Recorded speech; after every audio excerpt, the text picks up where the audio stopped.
Hey guys, so it's me again. I just wanted to do a quick little story time so I guess you guys can learn more about me. Um, this is basically like the time that I realized we were not going back home. As you all know who have been kind of looking at my videos so far, I am adopted. I did get into foster care around maybe 7 or 8. I realized that I was not going home when I saw the state that my mom was in. Um, the weirdest thing. So randomly one night, it was maybe like 11 o'clock at night, and it was like a weekend, so of course everyone's hanging out having fun. No one's worried about going to bed early until I guess you pass out or you start to annoy your mom. And the there was like a loud bang on the door, and it was like one set of bangs, then it sounded different the next time, then it sounded more aggressive the third time. And my mother was downstairs, me and my brother were upstairs playing, and we couldn't understand for the life of me why she wasn't answering the door. So we came downstairs. We were trying to tell our mother that somebody's at the door, they're banging really, really loud. And she was sitting in the living room, which was right by the front door.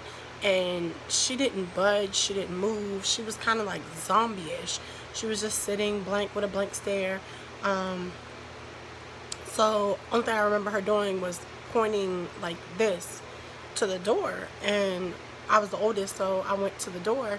And I'm only able to talk about it now because I'm older, and I realize that drug abuse and alcoholism, things like that, are a real sickness. So I now kind of understand what's going on. I understand that people who have those issues don't do it because they want to. Initially, they do it because they want to, and after the fact, they do it because it's an addiction, it's a sickness, it's an imbalance, it's something going on with, it's no longer in their control.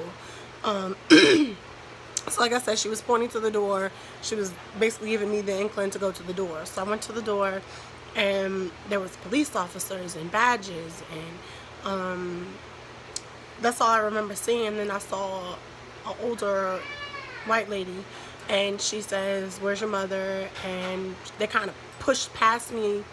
My brother was young at that time, so he saw a police officer, saw badges, and got excited. He automatically ran to them, jumped up in their arms, yeah, stuff like that. So I just remember understanding that police officers mean something's wrong, something happened, protection, things like that. So I knew that something was going on. I just wasn't sure what. They went into the living room. My mother was sitting there just calm, quiet.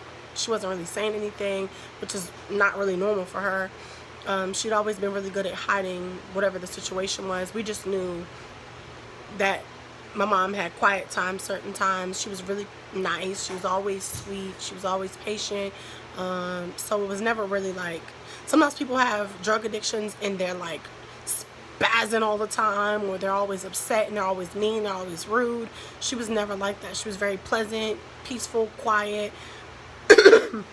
And I think that might have been the early stages, like when she was still trying to hide it, because that is something that people develop a really good skill for, is hiding it. And I don't remember how long they were there. I just remember that to me it seemed like a long time, but I know that it wasn't that long. My mother was so out of it and so high that she literally just pointed to them, and they sent the officers upstairs. They came back down. One of them asked, "Is there anything that you would like to bring? Is there anything your brother would like to bring?" And I'm like, "Bring to go where?" And then they were starting to say, "You guys are going to come with us for a little bit. We'll be back. Your mom is not feeling well." Stuff like that. So that night we ended up going to what's called Resticare, which is just before foster care. Sometimes if they have nowhere to place you, they'll put you somewhere overnight. So all I remember is pulling up to some house. We get to the house, and it's a lady that comes outside, and she's telling us, "You guys are in good hands. You guys will be with me for the next couple days."